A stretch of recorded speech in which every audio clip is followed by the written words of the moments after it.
आज हम फिर बात करेंगे एक बार अपने विधिक सलाहकार राष्ट्रीय नवल टाइम्स के Shri Suresh Chandra Shukla advocate high court से, और उनसे कई विषयों पर बातचीत करेंगे क्योंकि समय समय पर वो हमारे अखबार का, हमारे एसोसिएशन का और समाज का मार्गदर्शन करते रहते हैं, क्योंकि संविधान विशेषज्ञ हैं, हाई कोर्ट के सीनियर एडवोकेट हैं और काफ़ी लोग उनको जानते हैं, काफ़ी मात्रा में उनको लोग जानते हैं। ऐसे हम आज सुरेश चंद्र शुक्ला एडवोकेट से फिर बातचीत करेंगे। सर नमस्कार। नमस्कार नमस्कार। और सर कैसे हैं आप? सर बहुत अच्छे। सर ये जो अभी नगर निकाय चुनाव हुए हैं और काफ़ी कल सरकार भी चुनी गई है, शहर की सरकार, महापौरों ने शपथ लिया है और 110 लखनऊ के सभासदों ने भी शपथ ली है, तो इस पर क्या कहना चाहेंगे? पहले देखिए, पहले तो मैं महापौरों को और विजयी सभासदों को और जो नगर पालिका के अध्यक्ष विजयी हुए उनको सबको हम अपनी तरफ से बहुत बहुत बधाई शुभकामनाएं देंगे।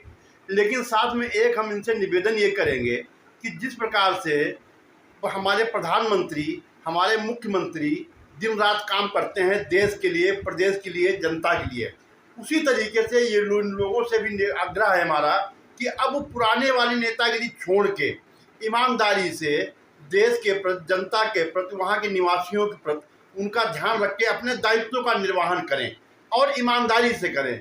हाँ, ये सही है कि ईमानदारी से करने में थोड़ी कठिनाई जरूर होती है, लेकिन आपको जनता ने इसीलिए चुना है कि आप कठिनाई के लायक, कठिनाई सहने के लायक हैं। ऊपर वाले ने आपको इस लायक बनाया है कि आप लोगों को कठिनाई सह सकें और कठिनाइयों को दूर करने के लिए अपने ऊपर कठिनाइयों को झेलें। तो इसलिए हमारा निवेदन ये है आप लोगों से, जो भी जनता की समस्या है, बिजली है, पानी है, सफाई है, नाली है, सड़कें हैं, उनके लिए आप अच्छी से व्यवस्था करें। देखिए, वो क्या नाम, आप नितिन गडकरी जी जो हैं, परिवहन मंत्री जो है, वो क्या नाम कितना अच्छा काम कर रहे हैं, बहुत अच्छी अच्छी रोडें बना रहे हैं, सब काम कर रहे हैं, बड़े बड़े हाईवे, एक्सप्रेस वे सब बना रहे हैं। और यहाँ की जो लोकल लेवल की सड़कें हैं, लोकल लेवल के जो गलियाँ हैं, वो सब टूटी हुई नालियाँ हैं, इनकी दुर्व्यवस्था है। इसलिए हमारा निवेदन ये है कि ये इस जो अपवाद है, इस अपवाद को आप लोग समाप्त करके भाजपा पार्टी के अध्यक्ष, मतलब भाजपा के कार्यकर्ता के हिसाब से और मोदी और योगी के पदचिन्हों पर चल करके जनता की सेवा करें।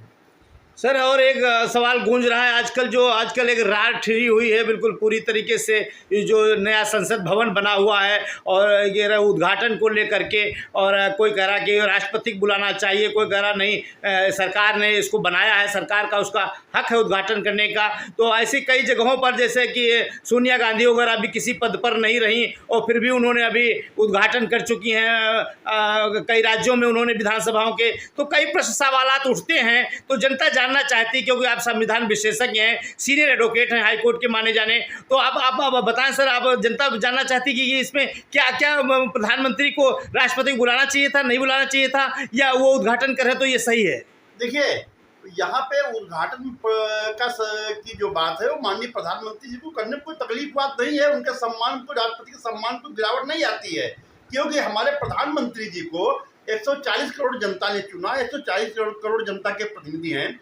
और जहाँ तक राष्ट्रपति का सम्मान, तो राष्ट्रपति का सम्मान करने के लिए प्रधानमंत्री है ही, वो पूरा संसद का सम्मान करता है। और जहाँ तक उद्घाटन की बात है, जो क्या नाम उसके सांसद, क्या नाम संसद भवन जो अध्यक्ष जो हैं, ओम बिरला साहब जो होते हैं, जो भी अध्यक्ष होते हैं, वो जिसको चाहते हैं उसके हिसाब से होता है। तो उसमें कोई इस बात में नहीं, जहाँ तक कोई बाधा नहीं, कोई परेशानी नहीं है। लेकिन एक राजनीतिक विवाद है, मोदी का विरोध है, और व्यक्तिगत मोदी का विरोध पार्टियों को करना है, इसलिए पार्टियां सब कर रही हैं। जहाँ तक राष्ट्रपति का सम्मान कांग्रेस जमाने में बताया जाए, 1971 में जब पाकिस्तान बांग्लादेश बना अलग हो करके, तब बीबी गिरी साहब माननीय वो राष्ट्रपति थे, और तीनों सेनाओं के अध्यक्ष बीबी गिरी, राष्ट्रपति होता है बीबी गिरी थे। तो क्या बीबी गिरी को कोई सम्मान मिला तीनों सेनाओं का अध्यक्ष होने के बाद, जब उन्होंने पाकिस्तान युद्ध जीता?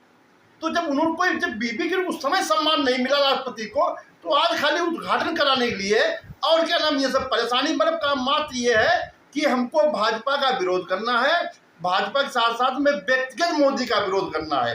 इसीलिए माननीय उच्चतम न्यायालय गए, माननीय उच्चतम न्यायालय ने भी उनकी याचिका खारिज कर दी। इसलिए जो प्रधानमंत्री जी कर रहे हैं उद्घाटन, कोई विरुद्ध नहीं है, कोई संविधान की उसमें क्या नाम बाधा नहीं उत्पन्न हो रही है, और उससे किसी का अपमान नहीं हो रहा है। इसलिए प्रधानमंत्री द्वारा किया जा रहा उद्घाटन जो है बिल्कुल सही है।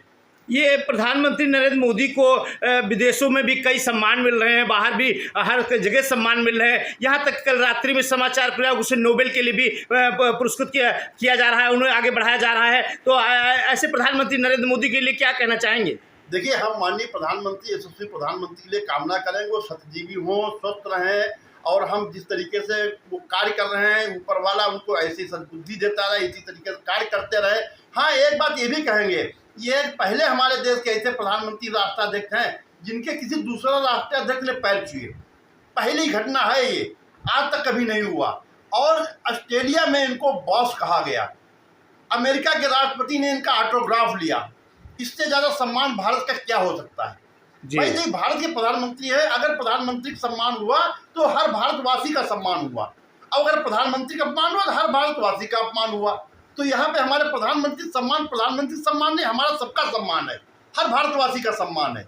इसलिए प्रधानमंत्री जी का सम्मान इसी तरीके से बढ़ता रहना चाहिए। जो भी प्रधानमंत्री हो हमारे देश का, उसका सम्मान इसी तरीके से बढ़े। सर, एक सवाल और गूंज रहा है, लास्ट सवाल है, आखिरी सवाल है, आपका ज़्यादा समय नहीं लेंगे क्योंकि आपका हाई कोर्ट का समय हो रहा है जाने का। और सर, ये आखिरी सवाल है कि जो आजकल जो बीमारियां चली हुई हैं और जो नशों की बीमारियां अधिकतर चली हुई हैं और बहुत से काफ़ी डिजीज़ हैं, डायग्नोसिस पैदा हैं समाज में, और उसके अनुकूल लोगों को अस्पताल और डॉक्टर उपलब्ध नहीं हो पा रहे हैं, क्या ये बात सही है? देखिए, ये बात बिल्कुल सही है। जनता धीरे धीरे बढ़ रही है, आबादी हमारे देश की बढ़ रही है, उस तरीके से डॉक्टरों की पढ़ाई होकर डॉक्टर नहीं आ पा रहे हैं। तो सरकार से हमारा एक सुझाव है, निवेदन है, जैसे जो डॉक्टर सेवानिवृत्त हो जाते हैं, 60 साल जिन्होंने पार कर लिया, सेवानिवृत्त हुए, जिनको आप पेंशन दे ही रहे हैं, तो उनको आधे वेतन पे, उनको आधे वेतन पे, कॉन्ट्रैक्ट पे आप उनको रखिए और उनको 70 साल तक उनकी सेवाएं लीजिए। तो एक उनका अनुभव, 60 साल के बाद का अनुभव, आपको अच्छे डॉक्टर मिल जाएंगे। दूसरे वो आधे वेतन में आपको डॉक्टर उपलब्ध हो जाएंगे और उनका अनुभव, तो लोगों को सेवाएं मिलती रहेंगी और कम पैसे में डॉक्टर मिल जाएंगे। जहाँ तक दवाइयों सस्ती करने के बारे में, इसके बारे में सरकार को सोचना पड़ेगा, क्योंकि देखा जाए, कहना नहीं चाहिए, लेकिन ये बात सत्य है कि दवाइयों पे डॉक्टरों का 40 से 50% कमीशन तक होता है। तो इस बात को भी देखना पड़ेगा सरकार को। कमीशन को मिले, ठीक है भाई, जहाँ आदमी कमाना चाहता है, हमें कोई तकलीफ नहीं, लेकिन दवाइयाँ अच्छी और ओरिजिनल दवाइयाँ जो हैं वो बाजार में बिके, और हो सके जहाँ तक हो सके वहाँ तक उनको सस्ता किया जाए, क्योंकि जो मरीज होता है उसकी आर्थिक स्थिति वैसे बहुत कमजोर होती है, उसके बाद दवाइयों को बोझ, तो उसको बहुत परेशानी होती है। लेकिन सरकार की सबसे पहली जिम्मेदारी यही है, स्वास्थ्य, जनता का स्वास्थ्य। तो जनता के स्वास्थ्य के लिए सरकार को अच्छा कदम, कोई ठोस कदम, योजना बना के उठाना पड़ेगा। बहुत बहुत धन्यवाद सर, आपको RNT न्यूज़ चैनल पर आने के लिए। बहुत आपका समय ले लिया, आपका thank you sir, very kind of you.